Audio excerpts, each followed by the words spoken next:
Assalamu alaikum guys, my name is Sir Shafiq and today I've been assigned by Sir Nasrullah Khan to talk about 4 different fun jobs that I've been selected by myself.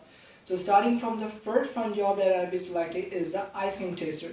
So ice cream taster are basically the people who taste the flavor, the cream, the ice cream, the frosting, the texture and the smell of that ice cream. And these are the people which are hired by the ice cream manufacturing companies like Omore, Baskin Robbins, and Dairy Queen, these ice cream manufacturing companies. And the good thing of being an ice cream taster, if you love ice cream, so you are the guy for that job. You can eat whatever flavor you want and whenever what ice cream do you want to eat. You can have unlimited ice cream for your life. And the bad thing of being an ice cream taster is eating too much ice cream is actually not good for your health. It actually weakens the taste bud of most of the ice cream tasters time by time, and also can cause you a disease which is related to your throat is tonsils, which is usually caused many different medical problems. The growth in that field, first you're hired as a ice cream testing agent, and then you become a manager and then an advisor, and you also grow up to a supervisor. So in this way you can grow in that field. And ice cream tasters usually earn between $30,000 to $40,000 per year, and that's not pretty much good, but you can earn more like if you be a professional and expert in that field, so you can be hired by the international companies like Omo, Dairy Queen, and Baskin Robbins. And the job market is a bit saturated for that particular job because in right now in 2020 it's about only 1200 ice cream tasters working right now. So my second fun job is supercar test drivers. So these are the people who usually test drive all the new arrivals of the car, and usually the car which is under manufacturing, which is under observation, because country demands the drivers to test that car that it is gonna be functioning well or not. They test its top speed, its brakes, the outer frame, the wheels, each and everything. So these are the people actually hired by one of the top car manufacturing companies like Audi, BMW, and Mercedes. And the good thing of being a test driver is you can drive one of those luxury cars which you can't afford. And the bad thing of being a test driver is you have to drive these cars for a whole day. And driving these cars for a whole day, it's get you like frustrated. You can't do the same job for the whole day. And the growth in that field is pretty much good because mostly test drivers become F1 racers afterwards when they become professional and expert in that field. And they earn usually a handsome amount which can give you a great living. It's about between an average $80,000 to $100,000 per year. And the job market is a bit saturated for that particular job because usually 3 out of 1 test driver usually selected for these companies, and it's really hard to become a pro and a well-skilled driver to become a test driver. So my third job is skydiving instructors. So skydiving instructors are the people which are hired by tourism companies, and because tourists demands to like fell off the sky and to have the view of the whole city in front of them while skydiving. So skydiving instructors are usually hired by these companies to skydive their tourists and their clients.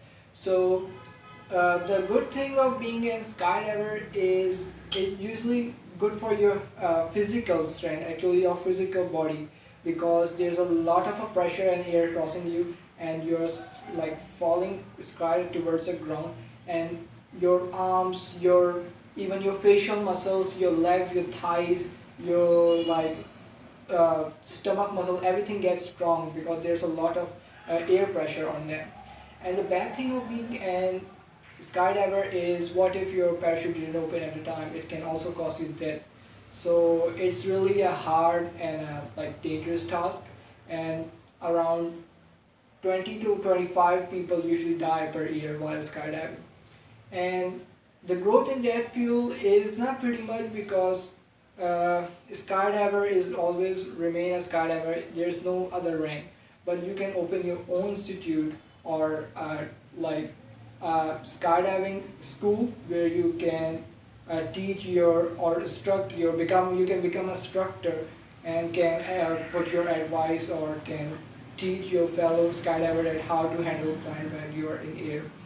And the job market is not pretty much like, I'm not gonna say too much, a little bit saturated for that particular job, because because since it's a dangerous hobby and it's not like safe to do this, and mostly people have like back off these hobbies nowadays due to some safety conscious. And skydivers usually earn between $20 to $25,000. It's not pretty much, but if you open your own institute, that you can earn more. So my fourth job is the Iceland caretaker. So what do island caretakers do? Is not in Pakistan but in the western area, the people who got a lot of money to buy a whole island for them. So for their vacations actually. So they didn't have so much time to take care of that particular island, to go to the island to take care and manage everything. So they hired a man who's called an island caretaker. So this man actually helps them to manage and to caretake the whole of their island for them. And these guys are usually hired for 6 month duration, because there's no like year ratio here, only a 6 month ratio. And the job is of their guy to check that nobody step over their Iceland and to make the Iceland clean and clear. And the good thing of being an Iceland caretaker is you got a beautiful view, you got a scene for yourself, you got a lot of a tree, and you got the whole Iceland, you can do whatever you want. And the bad thing about being an island caretaker is like usually the sun, yeah, is so irritating. It's right in front of your head. It can cause you like rashes, redness, and sunburn. So it's not good for your skin. Can damage your skin as well. And the growth in that field is like that. You can, it's not pretty much your growth in that field, but you can grow in this field like that. You can handle 2 or 3 maybe more island at a time, if because it's not an easy job, but people are doing it right now. They're handling over 12 islands at a time, and they're earning, I can't tell you, it's too much. They're earning maybe $800,000 per year. Is too much. And if I'm talking about their like income, to usually about they earn between, on basic on one island, they earn between $150,000 to $200,000, and on average they earn between $120,000. And the job market is not saturated for that particular job, because there's a lot of rich people and the business are going, the people are getting rich and they are buying more islands and they want like more caretakers for it. So job market is not saturated for it. And here's the fact about it: about 250 people around the world apply for that particular job to be an island caretaker, because it's a highly paid job, not for everyone, and it's not an easy task. So these are my 4 fun jobs that Sir Nasrullah Khan assigned me. So hope you guys enjoy. Thank you.